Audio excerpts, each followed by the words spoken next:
আসসালামু আলাইকুম সবাইকে। আজকে আমাদের মুসলিম যুবক সমাজ এতটা খারাপ হয়েছে যে কোনো ওয়ার্ড নাই তাদেরকে বোঝানো। এই দুর্গাপুজো হিন্দুদের কালকে শেষ হয়ে গেল, কালকে লাস্ট দিন ছিল তাদের। তবে আমাদের যুবক মুসলিম সমাজের কত যুবক জানো কতটি ঘুরতে গেছে।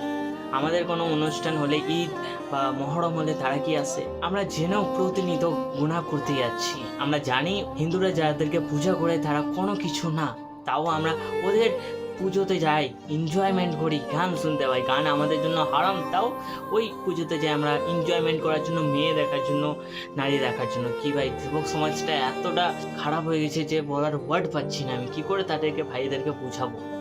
কি ভাই, তোমরা আজ মুসলিম, আজ কি তোমরা কোরআনের ভাষায় বোঝো না নাকি?